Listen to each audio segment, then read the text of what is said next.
Welcome to Saltier Politics. This week we have a fantastic conversation, and a number that I want everybody to remember is 57 billion. We had an incredible conversation with my old friend and colleague, Julie Kashen, who has been working on childcare issues for I don't know how long, probably longer than you've been alive, Emily. It's a really long time. She's just a policy expert on the subject of childcare, work and family. And I think what's so fascinating about this is that those issues are so critical always, but especially now, especially at a time when, as you and I both know, the burden of childcare and to some extent household economies tend to fall on women, and not just because there are so many single mothers, single heads of households around who are mothers, but also because it is the women who typically have to not just do their own work, but to make sure that they help with the kids who are now home and not in school, while trying to do their own work, or often have to balance whether they can actually go to their job or stay home with their kids because they have nobody else to watch them. So this, to me, this conversation that we're about to have with Julie Kashen is critical, and I hope everybody listens to it very carefully. It affects you, even if you don't think it affects you, even if you don't have children, even if you think Donald Trump walks on water, even if you are a man. It affects you, I promise. We'll explain why, so please listen. Welcome to Saltier Politics. This week we have two Julies. One, my fantastic co-host. The other one, who Julie tweeted out an article that was also fantastic, Julie Kashen. So first of all, tell us a little bit about yourself, Julie. I have been working to make women's equality a reality for most of my career, trying to find different paths to do that. And so I've done it working inside government, both in the federal government and the legislative side and executive branch in the state, and I've worked through nonprofits and advocacy, and I'm now working at a think tank called the Century Foundation, and I also advise the National Domestic Workers Alliance on their policy strategy. I'm also a certified life coach. Well, you're being a little modest, so I'm going to jump in and not be modest on your behalf. Julie and I met, for people listening, Julie and I have known each other probably, 20 years, if not longer. We both worked in the Senate for then Senator John Corzine. But Julie, you are one of the people, if not the person, who is an architect of the very beginning. I mean, you helped draft the first paid sick days bill in Congress for then Senator Ted Kennedy, who was really a leader on issues like this. You certainly, in my home state of New Jersey, helped make sure that New Jersey had a very strong paid family leave bill. Consistently, you have been on this issue, which continues to really plague, I think, our society for decades. And even now, despite what's going on and the fact that the burden has really tremendously fallen on women and working women to carry the burden during this coronavirus, during the COVID crisis of not just taking care of their kids and homeschooling and all the ancillary things that we are always doing, like housework, but also the fact that many of them, especially the frontline workers, the essential workers, have had no choice but to return to work, and they don't have paid family leave, despite the legislation that was just passed by Congress and signed by the president. Your article, which was in Ms. Magazine, I thought was incredible. And really shone a spotlight on it. I mean, the lead itself just is startling, I think, if people just read it. I'm just going to read the first paragraph. In the CARES Act passed by Congress in March, the private jet industry alone received access to more than $25 billion bailout, billion with a B, while childcare received a meager $3.5 billion boost. That's insane. I don't care who you are. That is insane. You could be, Jeff Bezos flying around in a private jet, and that's still insane. So talk a little bit about that, and specifically talk about the fact that the companies with more than 500 workers somehow got out of having to provide paid family leave to their employees, while the little guys, the small businesses, have to. So can you talk a little bit about that and how that came about? Yes, so there's a whole bunch of things to unpack there. So first of all, right now, too much of what's been happening has been about greed and hoarding and individualism, right? When what we should be looking at and we should be trying to do is what is our collective need and how can we serve that? And so what we need to be thinking about is what do families need right now? What do essential workers need right now, right? These are the people on the front lines, right? The parents who are working from home and, like me, have my child doing an online Lego class in the next room so that I can, be doing my work. They're, people who are consistently paid way too little to do these jobs in delivery and grocery and pharmacy and home health aides. And so, we could be and should be putting them first. So what did we see with the congressional response so far? Well, the private jet industry got access to, what could be $25 billion worth of bailout, while childcare, as you said, received $3.5 billion in the bill that has passed so far. And paid family leave, while we made really important progress on emergency paid leave, which allows, and paid sick days, which allow people to take time to care for themselves and their families when they need to without losing a paycheck, which should be really kind of very common sense. It made a lot of progress, but it also got gutted to some extent by the White House. So that means, right, that we have all of these parents who are going to need childcare when we stop sheltering in place. And those childcares are not going to be available anymore, right? I mean, it's not like we can just go and parents will come back and start paying again, right? They have to pay their rent right now. They have to pay their workers right now. And so if they don't get significant investment from the government, they're not going to be there when it comes back. So we will get back and we'll start trying to rebuild our economy. And parents, and especially moms, are not going to be able to be a part of that. Yeah, I mean, I thought what was so interesting about this is, and especially about the fact that you look at who the frontline workers are, and they're typically women. I mean, I can tell you whenever I go to the grocery store and venture out, the people working the cash register are typically women. They're women of color. I'm sure they're getting paid next to nothing. They work for large supermarket chains that certainly employ more than 500 employees. And I suspect that many, if not most of them, probably have children. And I don't know who's taking care of the kids. And by the way, I don't know what's going to happen to those women when inevitably they get sick, especially here in New York, where obviously the coronavirus, the COVID crisis is so drastic. Who cares for them? Who pays for them? Who pays for their children to be watched when they're away? And you're absolutely right. I'm saying this with all the privilege in the world of being able to work from home and have somebody watch my son while I'm trying to work. But we're in the vast minority of people who can do that. And I just don't understand how it is possible. And maybe you can explain this to me. It's typically, at least if they do something, they try to help small businesses out. But how is it possible that these large corporations, whether it's Amazon or anybody else, I mean, 24% of the American workforce, the civilian workforce, has no paid family leave thanks to this legislation. That's insane. That's a quarter of our workforce. And I don't think there's anything that's going to be done about it unless you know something that's moving in Congress right now to be able to do that. Well, I do know something moving in Congress right now to be able to do that. But let's back up for a second. So let's talk about this. So when we first started, members of Congress, advocates explained, we need emergency paid sick days and emergency paid family leave. And if we'd had these policies in place beforehand, we'd be in better shape because people would have actually taken time to take care of themselves when they got sick or when they even had symptoms, right? Instead of showing up to work because they don't want to lose a paycheck, they don't want to risk losing their job.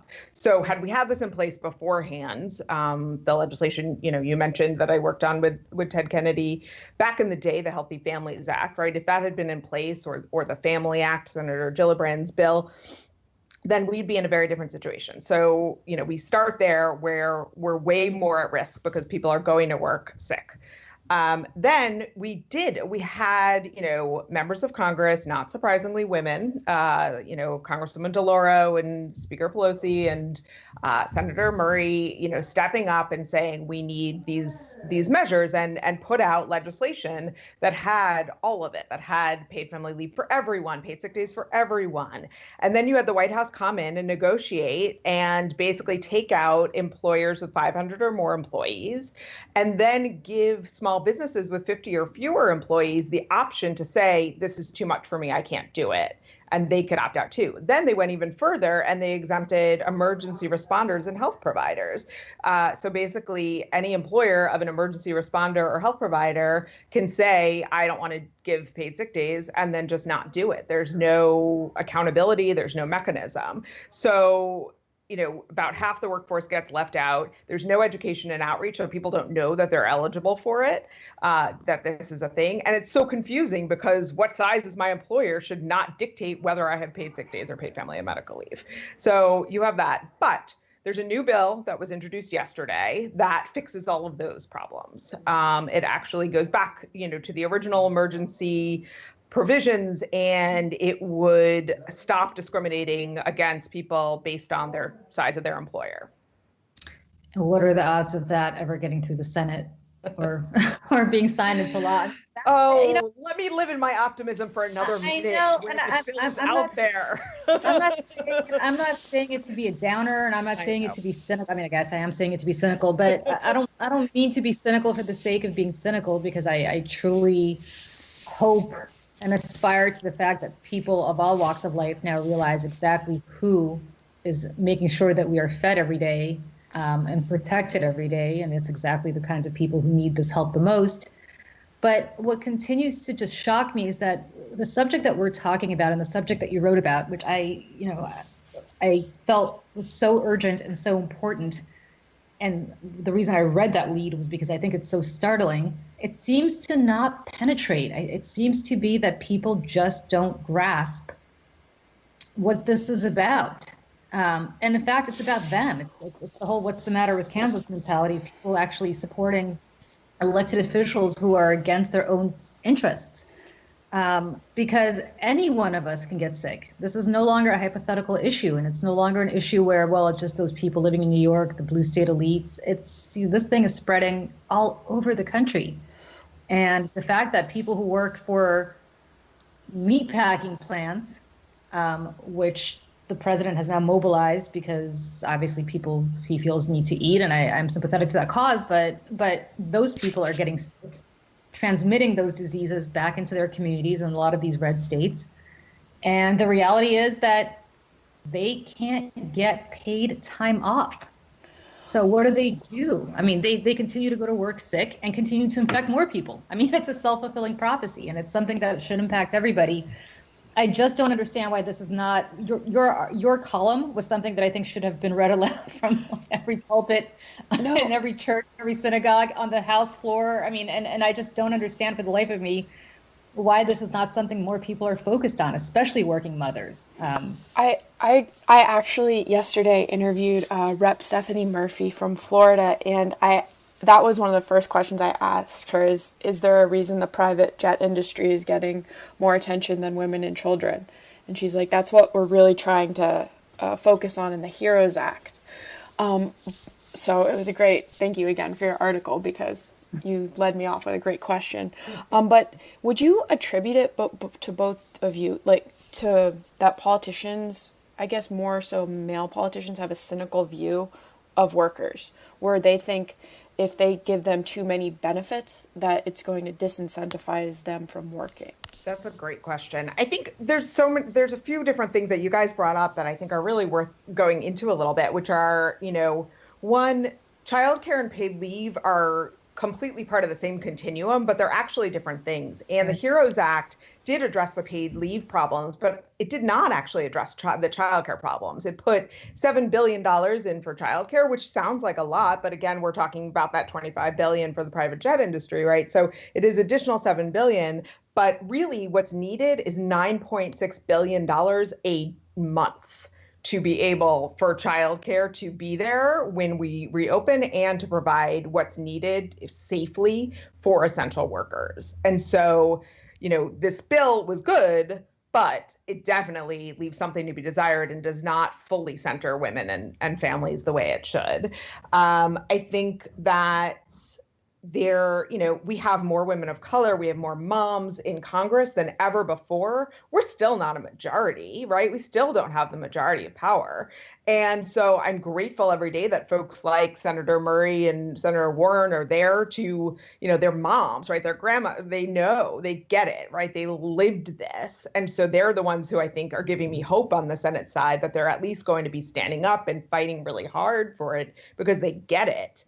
But yes, I do think that too many members of Congress are either, focused on what do my golf buddies need, right? Like what are the people I know the best asking for, and kind of seeing their own piece of the world, and not seeing the bigger picture, and not seeing, that the economy is not going to come back if parents and especially moms can't work and don't have a safe place for their kids to go. And not to mention that it's not like we have this great childcare system going beforehand, right? So we actually have historically underinvested in childcare because it was women's work, right? Because it was something that women who were enslaved were doing for free, and then moms have been doing for free, right? Even if they're also still working. And so, this is a bigger problem, and this moment and the COVID-19 pandemic is kind of shining a light on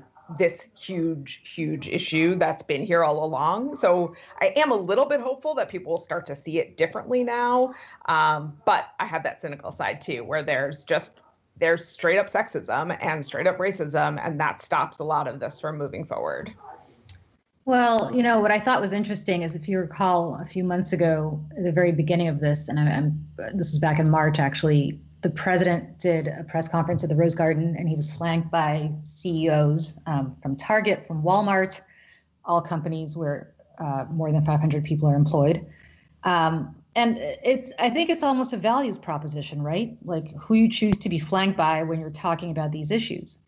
There's nothing wrong with being flanked by CEOs. They're obviously major employers, but I don't recall a time when anybody in this crisis and anybody in leadership has been flanked by the people at Target who are checking you out of the cash register. And I know Walmart has actually provided paid leave to their employees, but some of these larger companies that don't provide paid leave, that are not subject to paid leave under this legislation that was passed, the people who are actually affected by this, not the ones who are sheltering in place on their major, massive estates like the Walton family or whoever owns Target, but the people who are actually making those ends meet. And I think that's a value statement and values proposition that I just don't see our leadership really addressing, no matter how much they talk about it. There is a reason why, as you said, there are multiples, billions of dollars that the private jet industry got versus childcare or paid leave, or any of this. It's insane. There's another story that just came out about $90 billion that went for a tax cut that was basically the majority of which will go to people who are paid over $1 million a year. Yep. And so $90 billion we're talking about. That's a lot. That's a huge portion of this, right? That could be going to so many other things. So when you talk about values, you're 100% right. We have too many in leadership, and I won't get partisan, but right. I mean it in a partisan way, who are, focused on greed and the most wealthy and how to continue to hoard, right? That was the title of my article. It's about fear and hoarding, right? How do the wealthy keep getting wealthier? And so it's almost as if there's not even a thought to the fact that they're treating it like a zero-sum game where, you can get wealthier and then everyone else has to get poorer for you and be worse off. But, we're seeing such extremes here, right? We're having conversations about it being okay for people to die so that the stock market can thrive, like that is not okay. When we talk about values, we need to think about how are we showing up for our fellow human beings, and how are we showing up and creating a sense of community and interconnectedness. And the virus is not discriminating based on whether you make $5, an hour illegally or, 100. But the way that it impacts people is. And so I think, we need to start thinking about what our values are and how we can lead with love and come from a place of abundance instead of a place of scarcity and hoarding. I thought that was a very interesting part of your column, because it was sort of a values proposition without using those words, that rather than saying everybody can have a piece of this pie, it almost becomes an issue of, well, I want this pie and somebody else might want it too, so only one of us can get it. As opposed to saying, listen, I'll use a completely unrelated but somewhat interconnected analogy here, but when I saw that Paul Manafort was getting out of prison because of COVID fears, I'm fine with that. I mean, whatever, if he's at risk and he's older and he's worried about getting COVID, let him serve the rest of his time at home. I mean, I don't have a problem with that. But it also means that the African American person serving time for selling, some nominal amount of pot, who's the same age as Paul Manafort, should be able to do the same. And that doesn't seem to happen. It seems that we are helping more and more people who are connected in some way, shape, or form evade all responsibility at the expense of those who don't, rather than saying, it's okay. I mean, Walmart and Target and all these large corporations will financially be better off if they actually do what you're proposing that they do, because that means that more people will eventually return to shop in their stores. They will have a healthier workplace. They will have a healthier and more expanded bottom line financially. But it seems to me that everything is just about grabbing money where you can now, in the assumption that you'll be able to grab it again 6 months from now, a year from now, 20 years from now. So why not grab it now, as opposed to saying, well, why don't we just do something that's expansive for everybody? As you said, lead with love and not with, it's either you or me, zero-sum game kind of mentality. And I think that was an excellent point that you raised that I wish more people would talk about. I feel like it's you and Cory Booker talking about it with love. I just do talk like that too, which I appreciate. That's about it. I think, in addition to just the private sector part of it, if we think about it from the government side too, my experience has been when you start talking about economic growth initiatives, you can have a list of 20 priorities, right? You can talk about, here are the 20 things we need to do to grow the economy, and everyone gets excited. And then you talk about care or human services or social services, and people are like, it's nutrition or housing. You could have one, right? We have a fixed pot. And we need to change that, right? Like that's the kind of thinking that is going to keep us down. It's going to keep us small. And, one of my conclusions is like, we need to hoard power, right? We need to start saying like, okay, let's get together. Let's use our collective power and be able to call for the things that we all need, and stop pretending that this is scarce and stop believing that it's scarce, right? There's somewhat of, I believe that there's internalized oppression that makes us kind of keep ourselves smaller, right? And not ask for as much, like, oh, that's okay. Thanks for the $7 billion for childcare. Like, that was really kind of you, right? Instead of like, no, we demand $50 billion for childcare because that's what's actually needed right now. And so I think, that's the kind of power I'd like to see us build. But then think about who this is, right? This is parents who are, currently working and raising their kids. This is, childcare workers who are just trying to like put food on their table because they're paid about $11 an hour. This is not a community who's hiring high-paid lobbyists to go tell Congress what's needed. And so how do we build that collective power and make these changes, given the kind of skewed way that we treat money in this country? Well, how? I mean, do you have any thoughts about that? As somebody who worked on the Hill, you're absolutely right. Nobody has time to brush their teeth, never mind, lobby on legislation right now. And the people who do have time have the money. have the luxury of being able to do that. So what is the solution? Do you have any thoughts?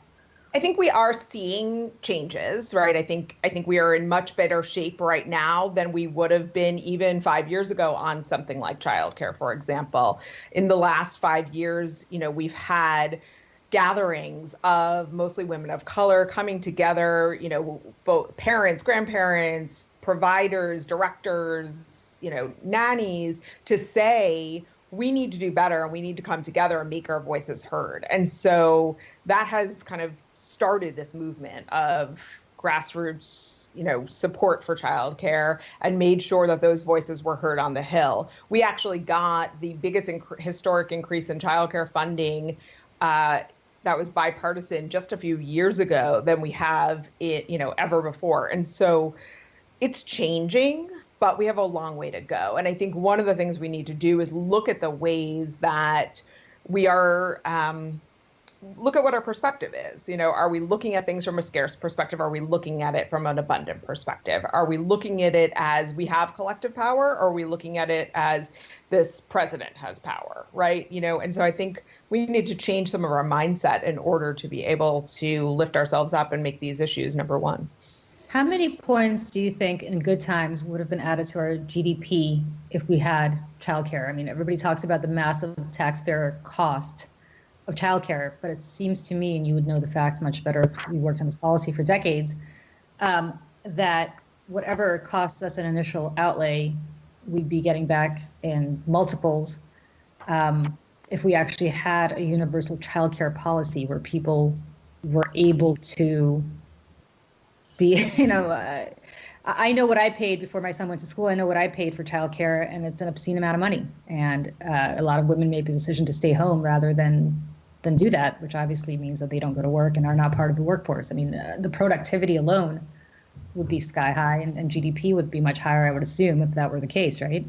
Yeah, actually, our country loses $57 billion every year in economic productivity because parents don't have good childcare options. So isn't that amazing? And we just got a fraction out of this bill. I mean, that's incredible. That's a number I want everybody to really, who's listening to this, think about, because that is, if you are thinking purely selfishly, which Julie and the other Julie and Emily are urging not to do, but if you are still coming from the mindset of this is taking away from me to give it to somebody else, understand this is actually helping you and helping the country prosper. There's no other word to use really than that. I mean, $57 billion a year. So was there a particular motivation that caused you to write this article? Like, did you see one figure and you're like, holy moly, I'm going to just research this? Or was it just a collective building? That is a great question. I sat down to write about the ways we are seeing sexism show up in this moment. And as I did, I started to get really clear on the ways in which our leader is, really prioritizing wealth and kind of everything that is not what my values are. And so then as I was writing it, I came across the private jet number and was just floored. Especially in comparison to, the childcare need and what had happened with paid leave, getting half a loaf in the end. And so that's kind of where the compulsion came. And I still, feel really strongly that we need to do a lot better for both childcare and paid leave so that every single parent can be working and the people who care for our kids can be paid a lot better too. I don't know what your plans are for the summer. I'm sitting here keeping my fingers crossed that they'll have some sort of camp option for us this summer. I'm not hopeful, but I'm hoping against all odds that it happens, because you're absolutely right. I can't imagine going back to work or being even 50% as productive as I was in February if that doesn't exist this summer. Never mind that if school doesn't start again in September, which I'm hearing may be a possibility for us. So, and that's me, who again has the luxury of being able to work from home and even taking time to do this, as opposed to most people who are either frontline workers or work for an employer who doesn't offer paid family leave who have to make a decision between staying home, forget taking care of their sick family, but actually staying home to take care of their kids, especially now when they're not in school, or going to work. I mean, what does that say even during the time of this crisis where women, because it is largely falling on women, have to make the decision that they either go work, at whatever supermarket they work in, or they stay home with their infant child, or even their school-age child who obviously can't stay home by himself or herself, but can't be in school today. Yeah, and I think we take it for granted that we have K-12 in place, which we don't right now. And so it's kind of a good reminder, right, that even though our education system as it is imperfect, it is there and the government pays for it, right? We don't have that for childcare. The government isn't paying for childcare, but it is actually a public good. And so, whenever I talk about childcare, I actually talk about camp also. And I talk about school-age children too, because after the school day ends, kids have to be somewhere while their parents are working. Most parents are working right now. And we've not done nearly enough to catch up to that reality.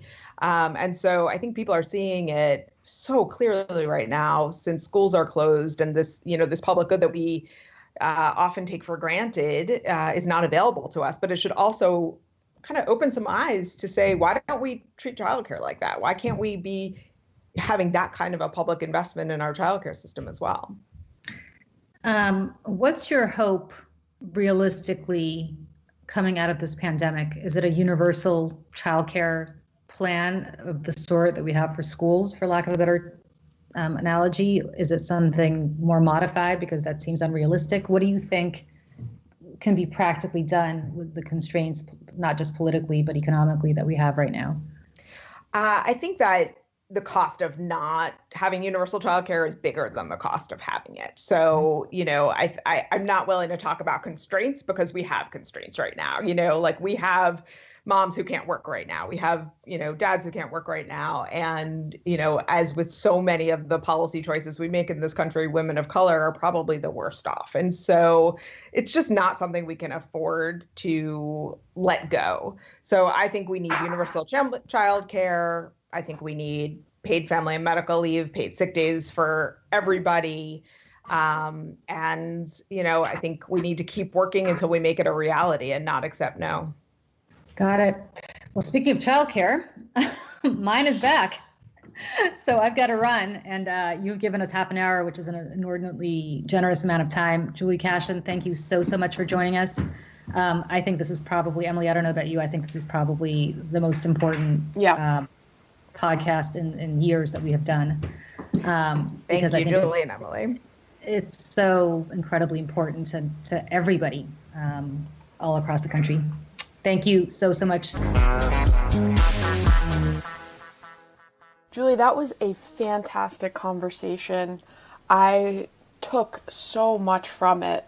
What was, I guess, the biggest takeaway for you? Well, when Julie mentioned exactly how much money we're losing as a nation every year, productivity, the tens of billions of dollars we're losing as a result of not having universal childcare, which is absolutely true. Now, when I had my son, I went back to work 2 weeks after I had him. Not because I had to, but because I did have to in the sense that I have my own business, but also I went back to Fox almost right away, I think 2 weeks or so after I had him. Not because they made me, but because I kind of understood that it was probably a good idea to get back there. What is interesting to me is I was very fortunate. I had a mother who was able to come and stay with him when I was working. But I also can tell you that my business kind of went to hell until he was about a year old and I could get him into a real childcare, because I spent way too much time, as I should have, focusing on him and on his health and on his well-being and on his development. On the other hand, I was lucky enough that I had the luxury of being able to do that. And then I can tell you that once I put him in childcare when he was a year old, I'm embarrassed to even say how much it cost me a year, but suffice it to say, you could buy a very nice car for less money than it cost me a year. So that's crazy. That's insane. No, and then it creates that inequality that that we were all talking about, that those who can afford it then are able to pursue their careers and those who can't have to stay home. Yeah, and you think about the fact that children go to school. If you have universal kindergarten, many places don't, but let's assume that by first grade, everybody's in school, the kids are 6. That is 6 years out of the workforce for a woman who cannot afford to go to work and put her son or daughter or several of her children, most people have more than one kid, in childcare. That's how do you get back into the workforce after more than half a decade of being out of the workforce? How much are you set back financially? How much are you set back professionally? All of that is something that I think most people don't consider. Maybe they do consider it, but the economic toll. That's why I kept saying in the beginning, people should listen to this even if they're not women or they're not parents, because this affects the GDP of the country. It makes fiscal sense. It makes fiscal sense. And you look at other places around the world, developed places around the world, they have accessible childcare. You don't have to choose between spending often tens of thousands of dollars a year on childcare or going back to work. Of course, it stands to reason that mothers often choose to give up their careers to stay home to take care of their infants through the age of 5 or 6 because they find that it's more economically beneficial to them to actually stay home than it is to go to a job which pays less than it would cost them to put their kids in childcare. On the other hand, what do those parents do, those mothers do, when the kids do go off to school? What do? How do you get your career back? If I had stopped my career for 6 years or 5 years until my son went to kindergarten, I'd be starting from scratch. I mean, I would have lost all my clients. Obviously, they would have found other people to represent them. As I said, I was at Fox when my son was born. If I had said, I'm going to just not go back to working at Fox, Fox would have found somebody else, as they should have, and they would have. That would have been the end of that. And so that's hard. I mean, it's an impossible choice that women have to make. And it feels like the more you have to begin with, the more affluent you are to begin with, the more affluent you can become by virtue of being able to afford to continue your career. If you are at a place in your life where you can't afford to pay for childcare, it becomes a self-fulfilling prophecy. You grow poorer by virtue of not being able to develop professionally. And that impacts everybody. Again, that impacts the gross domestic product of this country. It impacts every single one of us. There is not a hidden cost, there's a real cost, but a cost that is not financial cost that I think is not discussed for every single household when this kind of thing is allowed to continue. And if there's anything this virus has done, I truly hope that we now understand the role that our frontline workers, many of whom are women, have in our economy and our society. And I'll tell you, women, until this issue is resolved, women can't go to work. Great example. I have not set foot in my office in 2 months. I have worked from home, and I have the luxury of being able to do that. Why?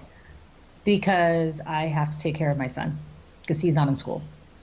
Right. That's every day for people who can't afford childcare, not just from the coronavirus. Julie, what is making you happy this week? I'll tell you what's making me happy, and by next week my happiness may be shattered. I got a email from my son's camp saying they're hopeful that camp will still happen this summer. That is not negative.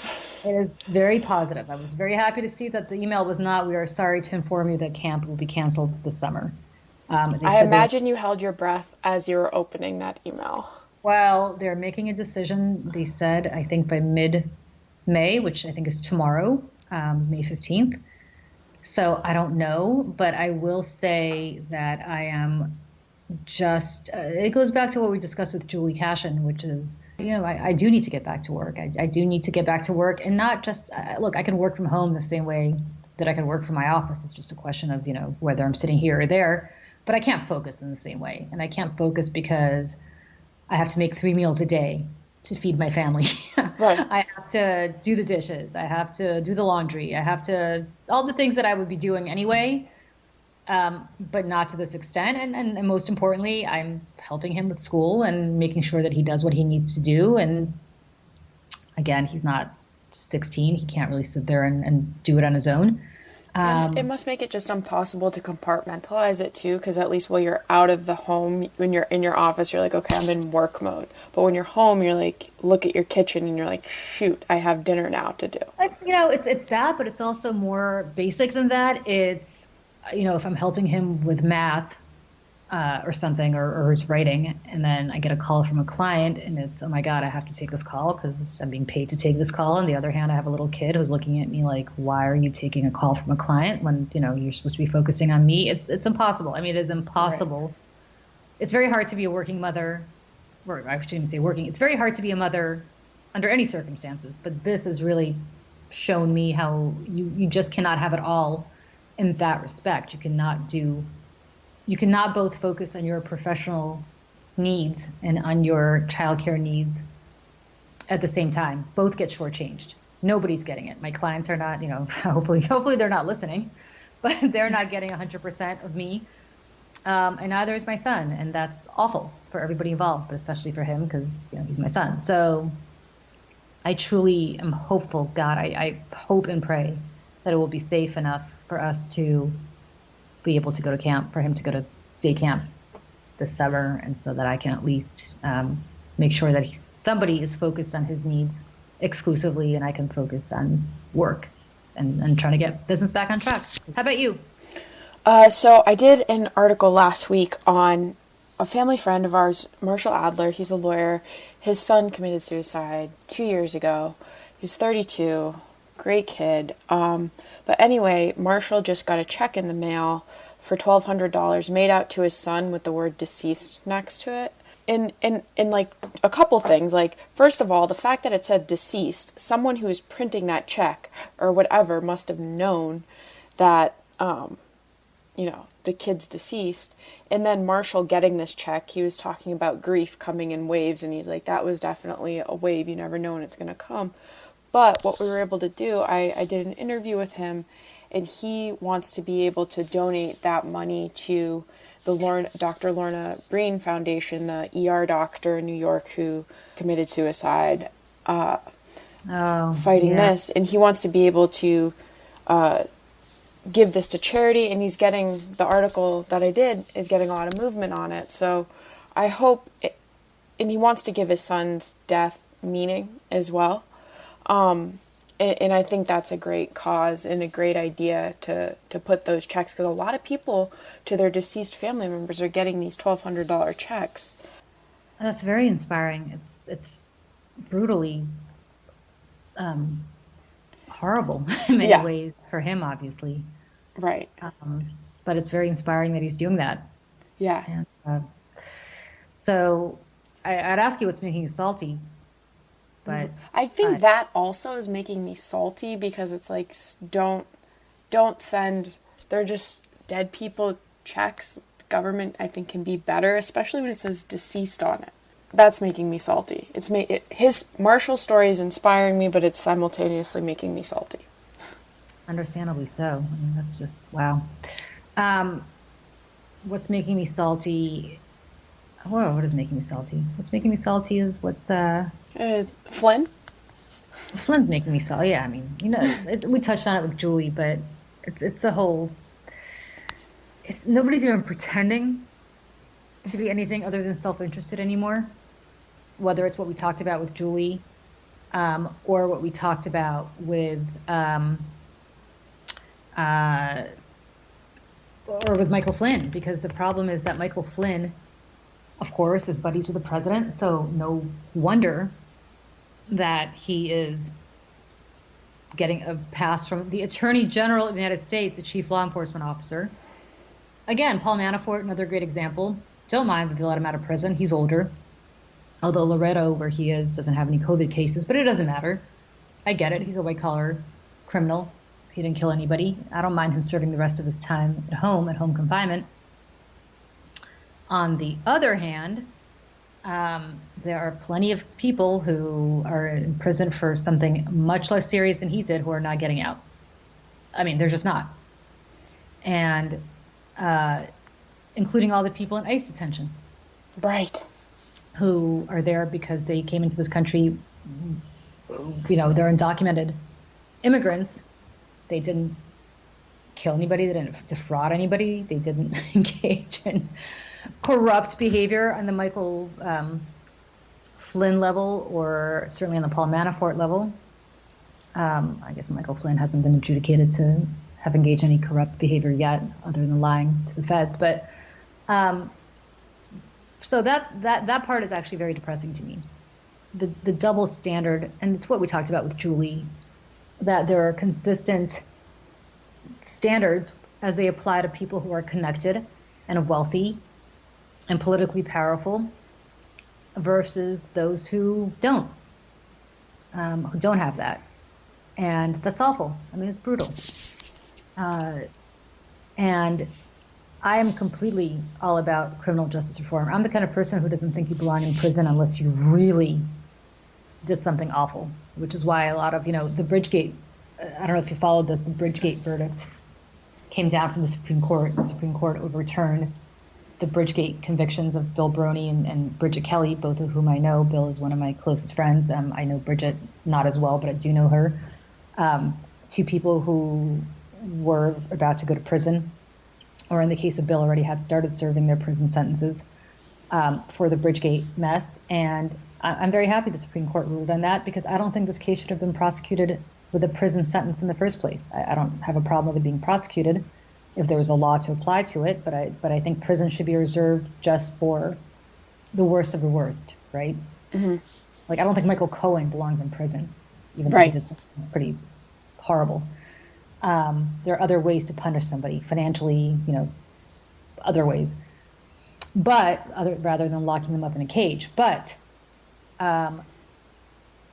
it's what Julie talked about, where you have to sort of lead with love and make sure everybody gets a piece of that pie. It doesn't mean that if Michael Flynn gets out of, not Michael Flynn, if Paul Manafort gets out of prison, some poor black kid has to stay in prison for doing something equally not nefarious, not killing somebody, but for dealing drugs, or for, whatever else they're in prison for. So, I wish people would just understand that it's not an us versus them mentality. And that if I could have pity for somebody like Paul Manafort, who I think is a pretty bad guy, and he did some pretty shady stuff on behalf of the Russians and their Ukrainian allies. If that's the case, then why can't people have sympathy for the frontline worker who needs childcare? Why not have sympathy for the people who desperately are in need of PPE, the personal protective equipment, and not saying, well, let's pit states against each other, and if New York bids more than New Jersey, then New York should get it, and we should all be competing against each other as though we're contestants on The Apprentice. Also, the virus doesn't have borders. It will spread. So that's true. And if you have a weak local government or state government, that doesn't mean if you have a strong one next door, that means the weak one will spread over. So help everybody. It's so absurd. I went to give, I don't know if I told you this last week, we didn't do this last week, so no, I didn't tell you. So, I had COVID, so I went and got the antibody test. Long story short, I went and donated plasma. And I'm not patting myself on the back for it. I think everybody should be doing that if they're in a position to do it. From a health perspective, it doesn't at all require much effort. It's an hour of your day, if that. And you could really help somebody potentially who has the virus. Well, I think that's leading with love is a good nugget to... Julie Kashen, Cory Booker, now us. There it is. All righty. Till next week.